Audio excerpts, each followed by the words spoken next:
are back at the what is this big building down here in the city.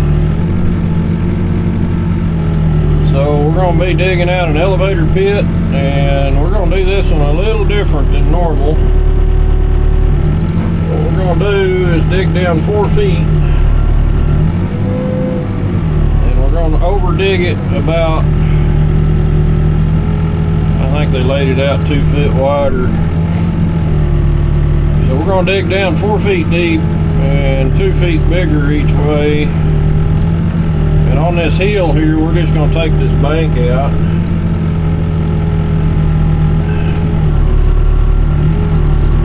So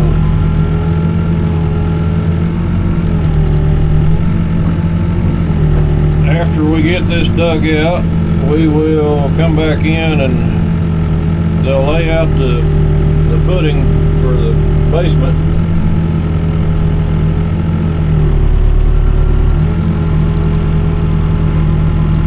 Yeah, that's what we're doing. Anyway, pretty simple. This part of it's pretty simple. It's just a rectangle hole, and the actual layout might be a little bit cut up. But since they've got a field engineer on site all day, he'll be here with them all day. That makes it easy for them to just come in here and he can shoot some points down in the bottom. We'll get it way more accurate that way probably. Anyway, good Tuesday morning.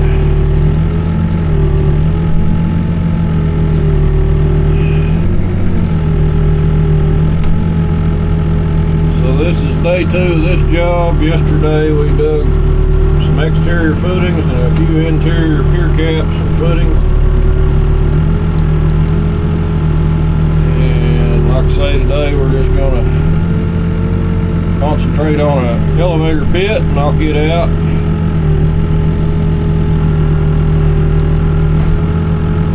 You can see they got a skid steer down there loading a dump truck. Lil Red sitting down there behind that Jeep. Lil Red just got a nice bath and wax. She's looking pretty good this morning.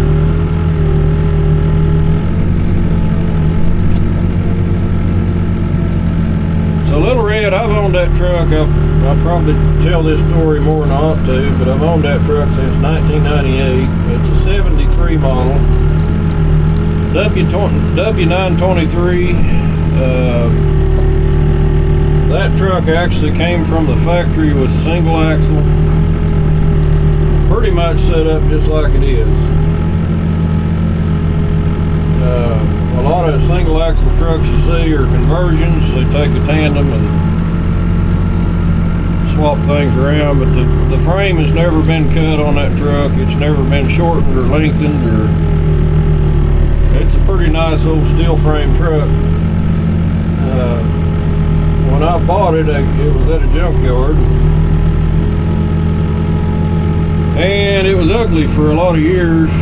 And a road grader ran into it on a job and busted the hood, and that's when I decided I needed to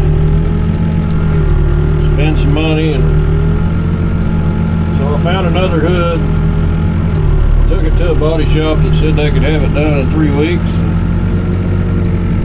And about 5 weeks later, $2,000 more than what he said, I ended up with a paint job that I think I could have did myself, but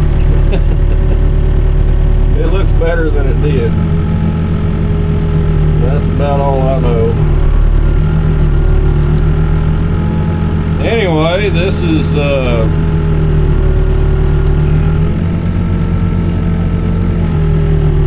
just kind of how it goes with the backhoe guy. Sometimes I think I should probably do something else. Probably actually throw this dirt down the hill.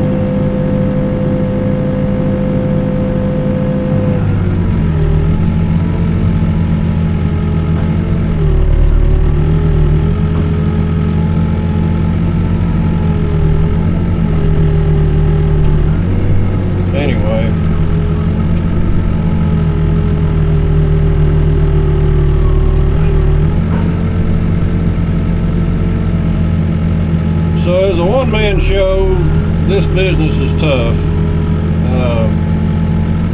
And even with all the customers I have now and everything that seems to go well, you're only one guy and you can only do so much work in an amount of time, and the footing work is pretty spotty at best. I mean, as far as staying busy on these commercial jobs.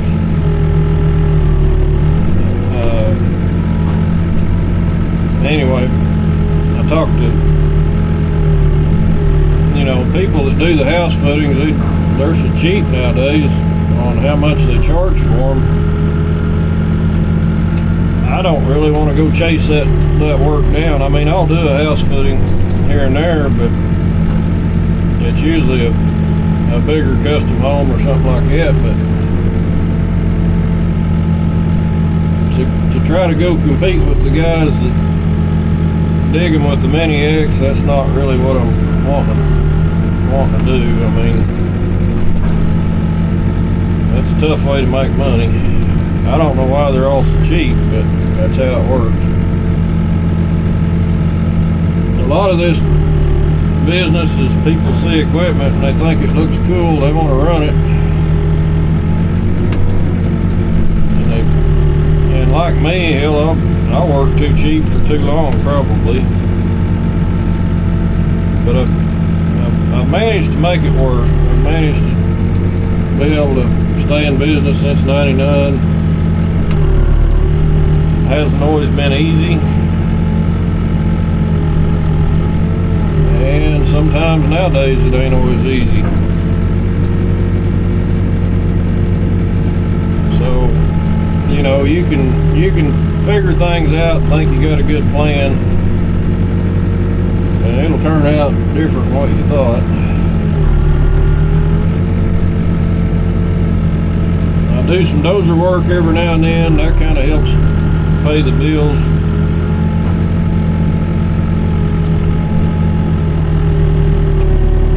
But this has always kind of been the spot I'm best at, I guess.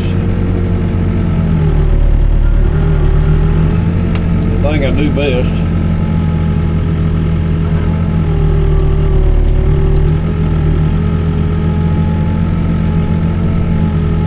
So I'm probably not going to be real neat on that overdig.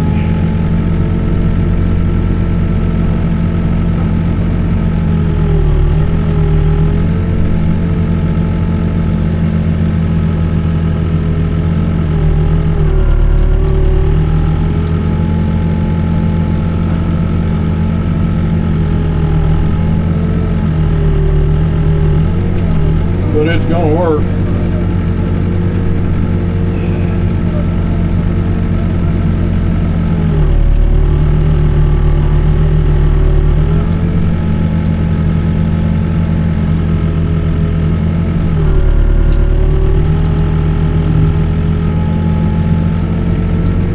We're going down 4 feet, which that's about where you need to stop digging without benching or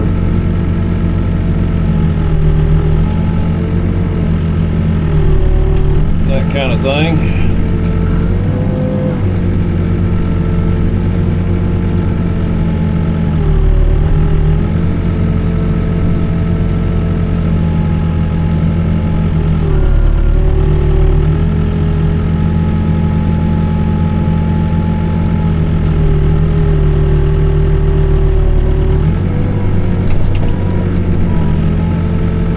So there are piers in this. You can see the sand. They filled the holes up with sand.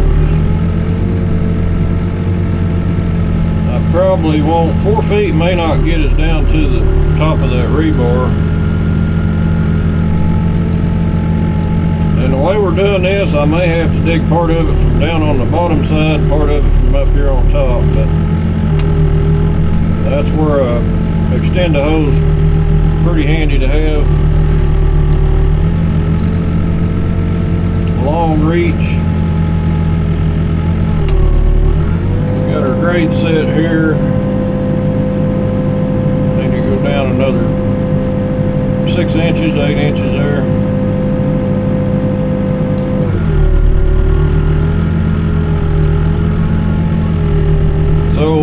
what this will be top of footing for the foundation of the elevator.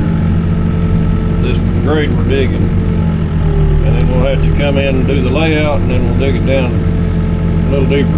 So I could have brought my 36-inch smooth bucket, but I didn't. This is not that big of an elevator, so. But it is easy digging. It will dig this real easy here.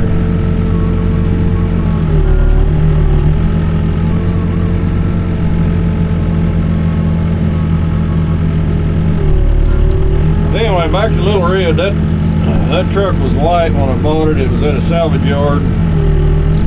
Had 6 aluminum wheels on it. Looked pretty nice. Had some good rubber on it. It was a runner, but it had a head gasket leak.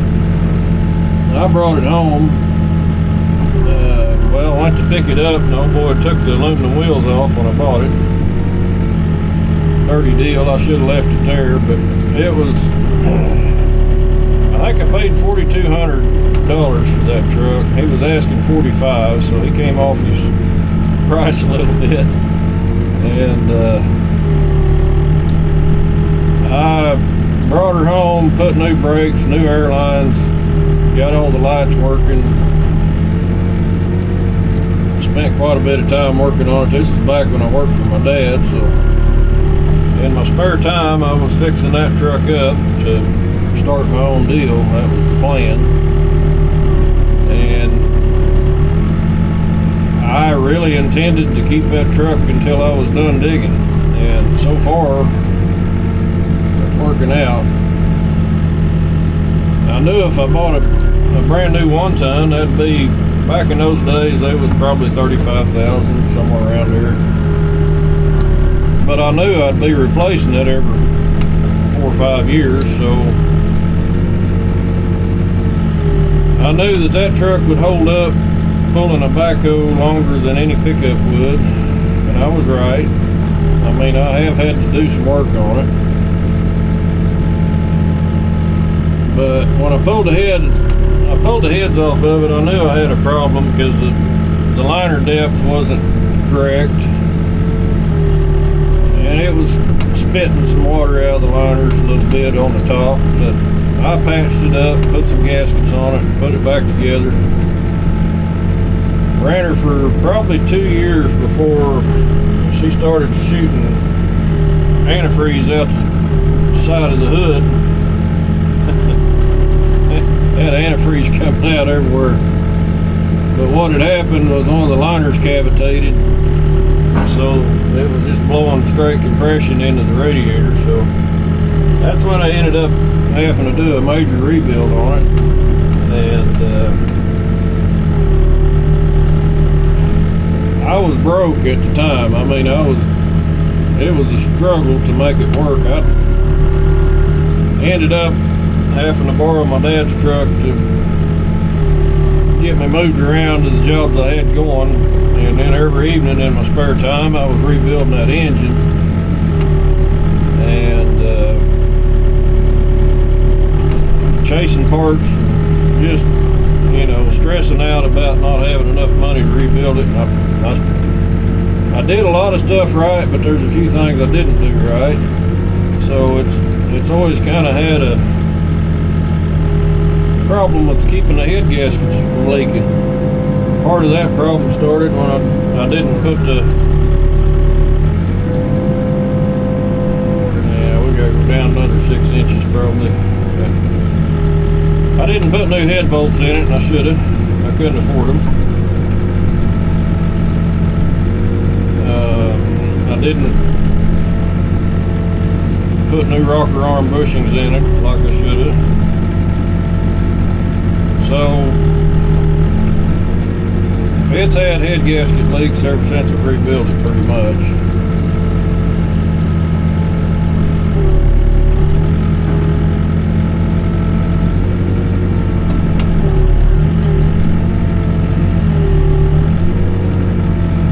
So it's about time to rebuild again. It's been getting some water and oil, and I've been thinking about it for a couple of years now, but she's still going. But I have a big cam one I want to rebuild. I may not do a complete thorough. I'm going to tear it down and see what I got. I'm hoping it already has the lower press fit liners in it. If it does, I may not even take the block to the shop. I might just do a quick dirty rebuild, because you know that one's lasted me 20 years. And I probably won't be digging 20 more years, I don't think. I might be. It's possible.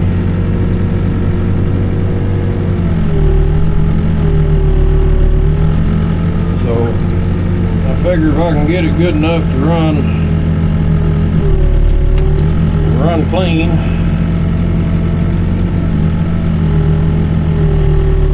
probably be all right.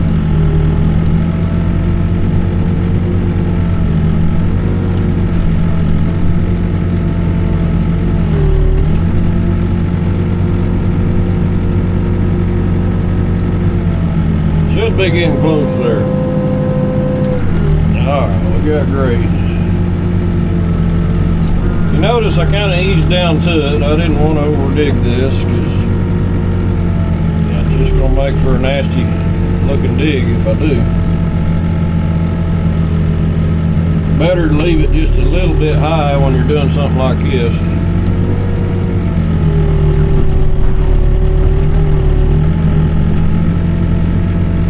But anyway, the old truck had a 10-speed direct drive transmission when I bought it. It has 370 gearing. So it would only run about 65 on a good day.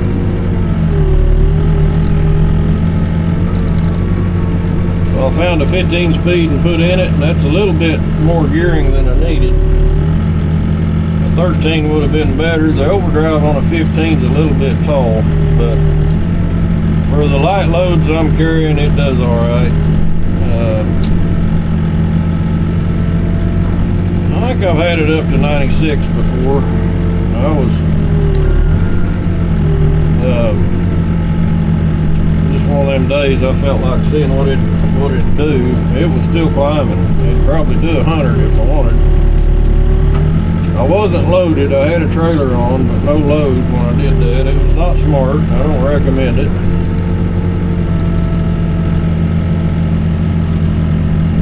But she'll get up and go.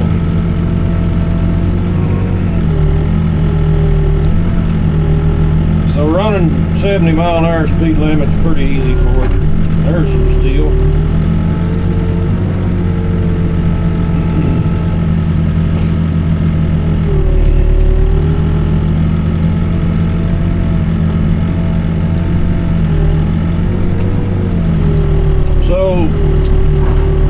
People are always talking about saving the environment and being responsible.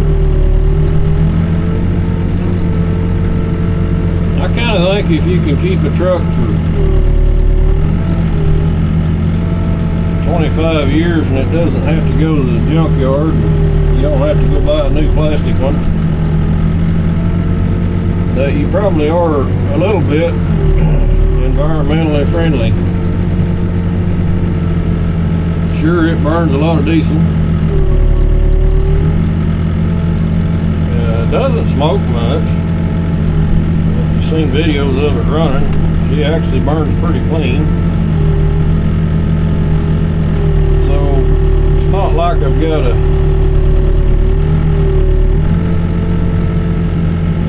it doesn't roll coal. Gets about 6.5 to 7 miles per gallon pulling the backhoe, which ain't too bad considering that's probably what a new one would do.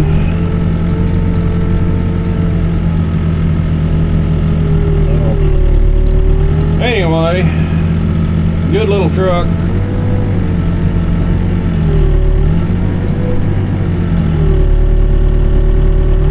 She'll be better with a right now I have it's a small cam engine, and I've got it set to 350 specs, got 350 pistons. It was originally a 290, but the engine that's in there is the original. Serial numbers match the book. I've got the book, the build sheet on my truck, and it has the original engine. It did have the original transmission, which I still got it. Serial numbers matched on it.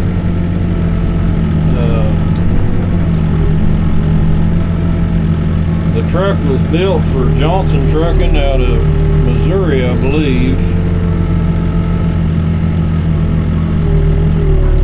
I'm sure they're probably out of business by now, but when I got it, I think it had been being used as a yard dog, because it had about 50 pounds of grease on the fifth wheel plate.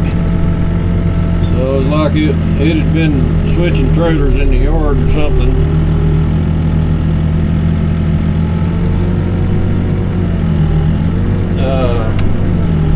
Had factory air conditioning, which in 1973 was probably becoming common.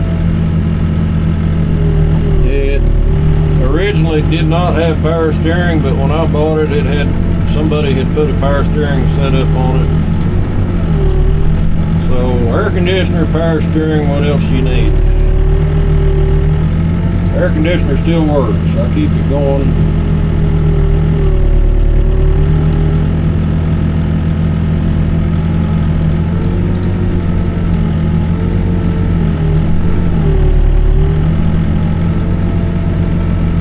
Anyway, pretty simple. It gets the job done. I've had that truck all over Oklahoma and parts of Texas.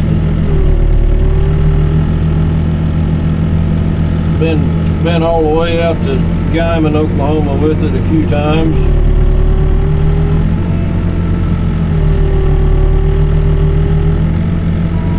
But it's got a pretty easy life for a semi, because it might haul me to work an hour one way and drive us home an hour one way, so 2 hours a day. It's like semi-retirement for a semi.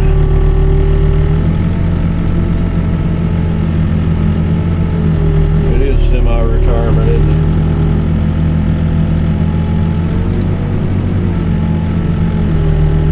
Anyway,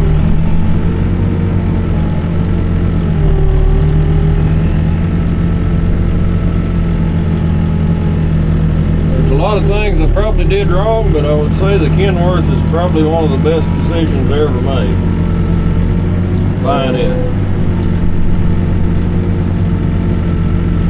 I haven't regretted that one. That's a good purchase.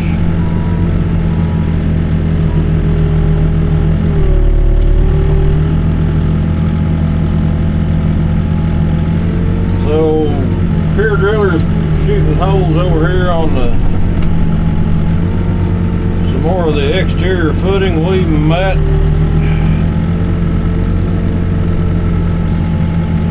They might shut us down today, and they might let me keep digging depending on how far they get with that. So we'll figure out what they got going. We'll get this all dug out. But you can see there's a big step down in this building here.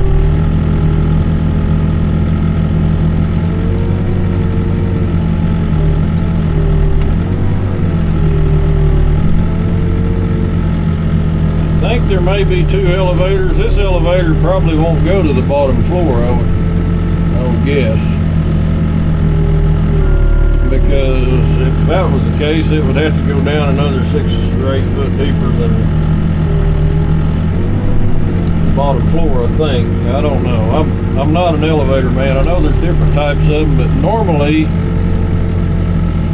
a typical elevator nowadays, it seems like they're about 7 foot below finished floor grade, and I guess that's room for equipment underneath. I don't know. I'm not sure.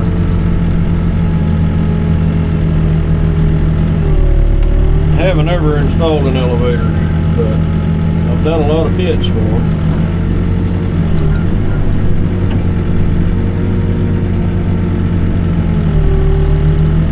So digging a big hole like this, you can kind of see I'm just sitting in one position. I'm kind of shaping that back wall as I dig it.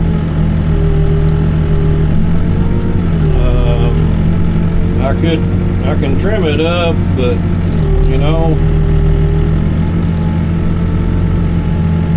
it's actually not too bad. This dirt's digging easy enough.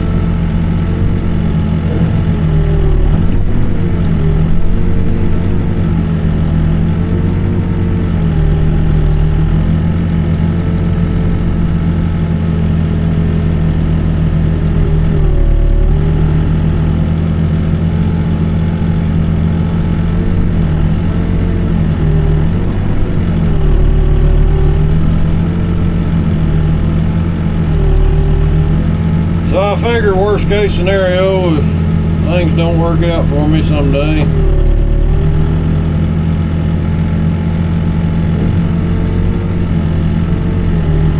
I can probably always go to work for somebody else running their machine.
Down to our final there.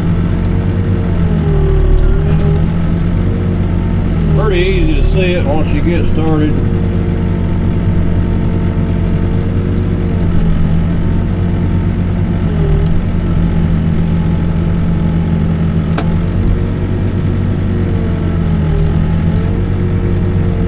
That's a big old pier driller.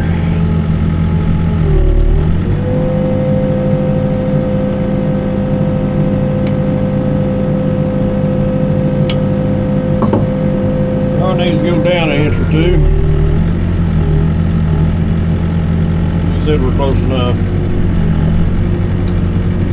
Like I say, this would be better if it was left just a little bit high.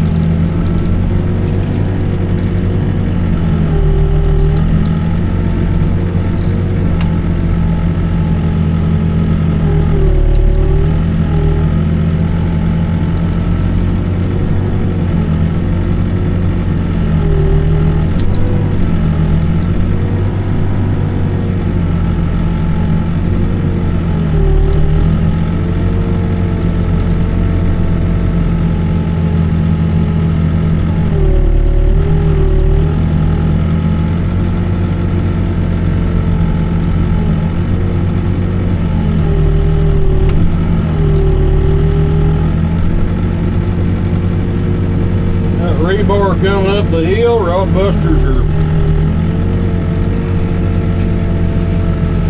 tying up the footings we dug yesterday.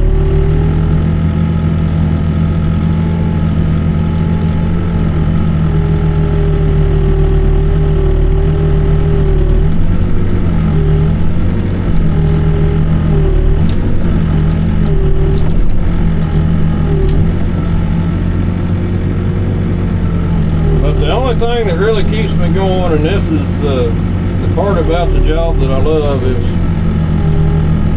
this is a job that still requires skill, and it's recognizable. I mean, you see a guy good at his work, you can really see it. It's pretty darn satisfying to actually still be a craftsman, I guess, maybe.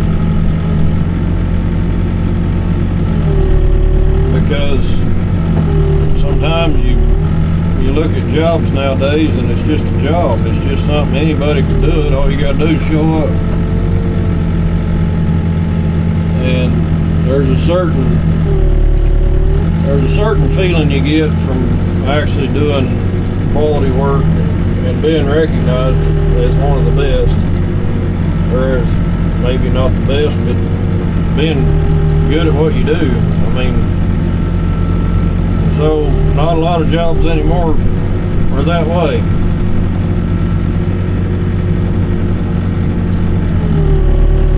A lot of business owners don't even run their equipment.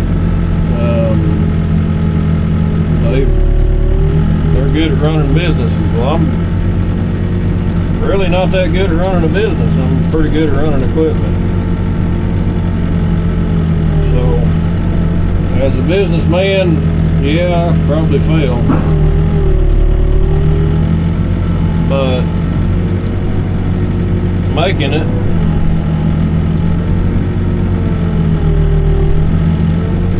I wouldn't have been able to do what I've accomplished in my life, I don't think, if I'd have just went and got a job somewhere.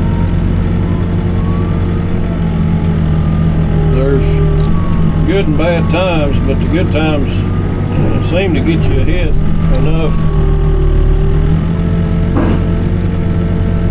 that you can actually get more accomplished than somebody that's just working a 9 to 5 or 7 to 5 or whatever. So I always tell people there's a lot easier ways to make money, and there damn sure is.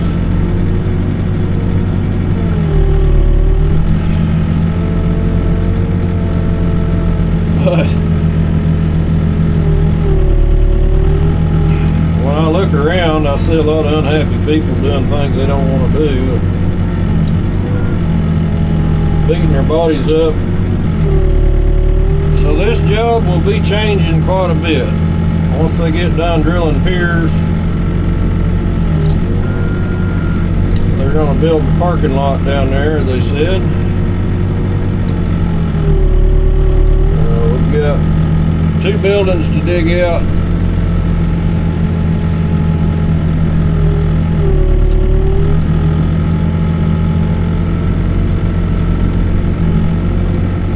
I'm about to the point here that I'm going to have to reposition.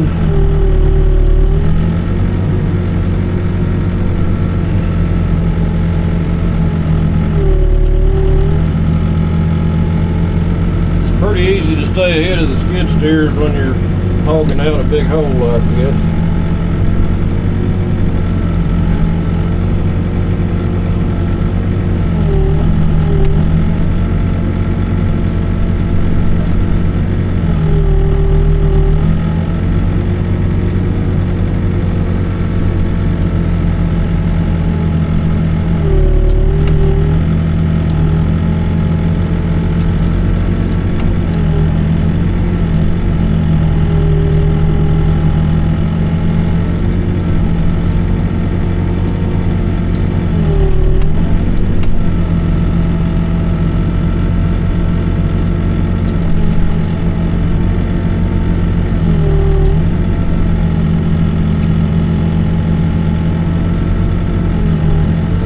might be over 4 foot deep there.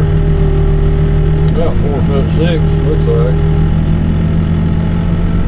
We might need to slope that a little bit at the top. We'll see what they say.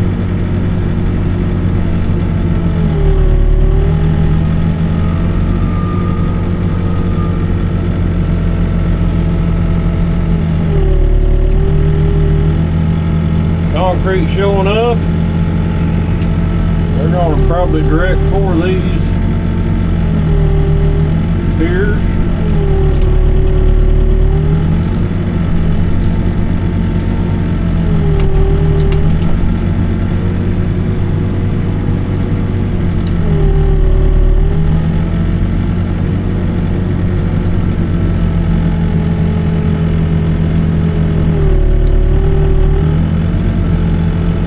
Access up here on this top part of this building pad is not great. They've only got one trail up here kinda, so you kinda get to a point on these kind of jobs where you just can't quite do everything you want to do at the same time. So that's another thing. We'll probably dig 2 or 3 days, pause a couple days, let them get caught up pouring, and then get back at it. So there's very few jobs I've been on where you can actually just keep digging every day, and those jobs are usually plenty of access, big spread out buildings.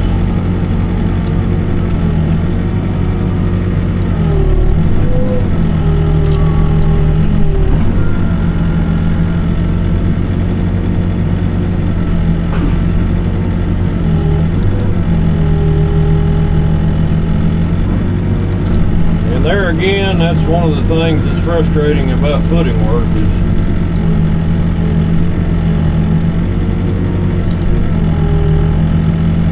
you don't have a couple of other jobs stacked up, you kind of run out of something to do.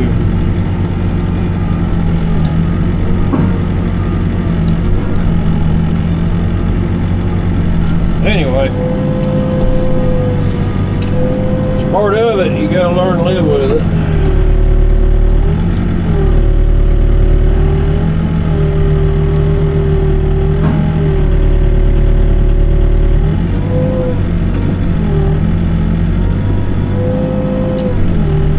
What I'm going to do first here is square up that corner, because that way I can kind of punch this side out a little easier.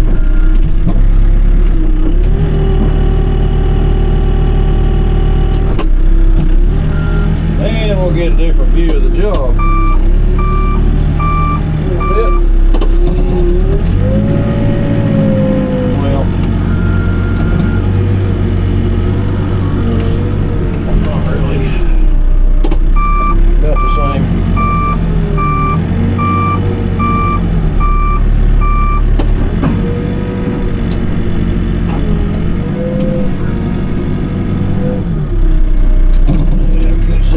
Bucket down right there because I got a pier under me. Front end. Back here a little closer if we can, maybe.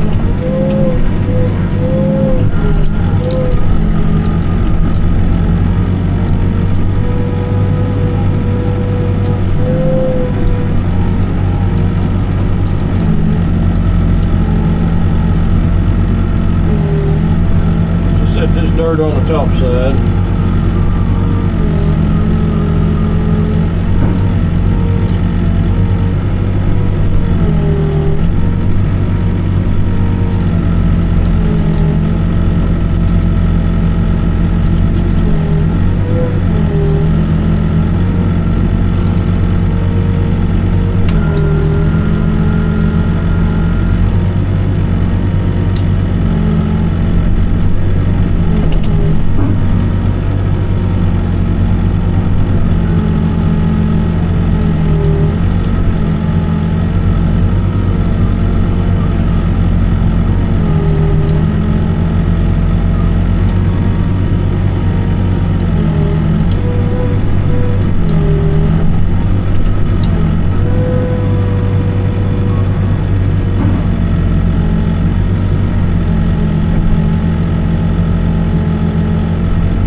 hole over here to the left. Repair steel.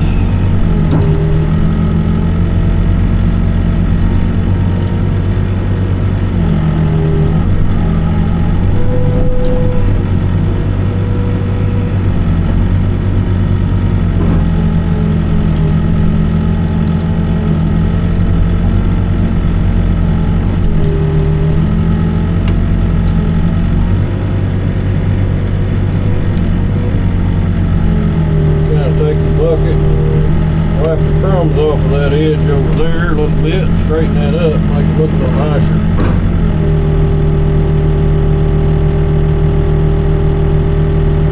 Usually a neat hole is a safe one. Spend a little time cleaning them up, they're a little safer.